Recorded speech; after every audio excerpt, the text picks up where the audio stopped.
மாதம் வந்து ஒரு 30,000 35,000 ரூபா சம்பளம் வாங்கினாலே தாராளமாக ஒரு பிளாட் பர்ச்சேஸ் பண்ண முடியும் மேடம். அந்த ஒரு 30,000 to 35,000 சேலரி வாங்குறாங்க அப்படின்னா அவங்க வந்து இஎம்ஐ வந்து ஒரு 20,000 வரைக்கும் பே பண்ணுற மாதிரி இருக்கும். ஸோ அந்த ரிமைனிங் 15,000 15,000 வந்து அவங்க குடும்ப செலவு ரன் பண்ணுற அளவுக்கு ஒரு கெப்பாசிட்டி இருந்து அந்த 20,000 இஎம்ஐ ஒரு பிளாட் ஃபர்ஸ்ட் கிட்டத்தட்ட 20,000 அதுவே வந்து பார்த்தீங்கன்னா ஒரு 18 to 20 lakh வர்த்துள்ள ஒரு பிளாட் வாங்கலாம். ஒரு 20 lakh ஒரு பிளாட் வாங்கி டென்யூர் வந்து ஒரு 10 வருஷம் போடுறாங்க அப்படின்னா ஒரு பிளாட் முதல்ல ஒரு 35,000 சம்பளம் ஒரு பிளாட் வாங்கிட்டு 10 வருஷம் டென்யூரில் ஒரு 5-6 வருஷம் வந்து நம்ம லோன் அதை ரீபே கரெக்டாக மந்த் ஆன் மந்த் பண்ணிட்டு வந்தோம் அப்படின்னாக்கா ஒரு டைமில் வந்து பார்த்தீங்கன்னா கண்டிப்பாக நமக்கு சேலரி இன்க்ரீஸ் ஆயிருக்கும். At the same time CIBIL நல்லா இன்க்ரீஸ் ஆயிருக்கும். அந்த டைமில் வந்து நம்ம கன்ஸ்ட்ரக்ஷன் லோன் போகலாம். அது கிட்டத்தட்ட ஒரு 20-30 லட்சம் போனால் நம்ம ஈஸியாக வந்து ஒரு 5-6 வருஷத்தில் வந்து பார்த்தீங்கன்னா வீடு வாங்க முடியும்.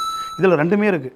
நம்ம எல்லாருமே என்ன யோசிப்போம் அப்படின்னாக்கா இஎம்ஐ வந்து நம்மளை கரெக்டாக வளர விடுமா, நல்லா வாழ விடுமானா கண்டிப்பாக இல்லை. தேவையில்லாத பொருட்களுக்கும் அத்தியாவசியம் இல்லாத பொருட்களுக்கும் ஒரு விஷயத்துக்கும் கண்டிப்பாக இஎம்ஐ தேவையில்லாத ஒன்று அது நம்மளை காலி பண்ணிடும். நம்மளை வந்து நல்லா வாழ வைக்கிற மாதிரி தெரியும், ஆனால் நல்லா வாழ வைக்காது. அதே சமயத்தில் எங்கே கொடுத்தாலும் ரெண்ட் கொடுத்தாகும். நீங்கள் 7,000 10,000 ரூபாய் 7,000 10,000 ரெண்ட் கொடுத்தாகும். அந்த ரெண்ட் 10,000 கொடுக்குறதுக்கு பதிலாக இன்னொரு 10,000 சேர்த்து ஒரு பிளாட் அட்ஜஸ்ட் பண்ணி வாங்கி ஆனால் அந்த டைமில் ரெண்ட் இருக்கும். அந்த கிரிட்டிக்கல் நம்ம ஃபேஸ் பண்ணி நம்ம ட்ராவல் பண்ணியாச்சுன்னா ஒரு 5-6 வருஷத்தை நம்ம சொந்த வீட்டுக்கு போகிறதுக்கான பாசிபிலிட்டி ஜாஸ்தி.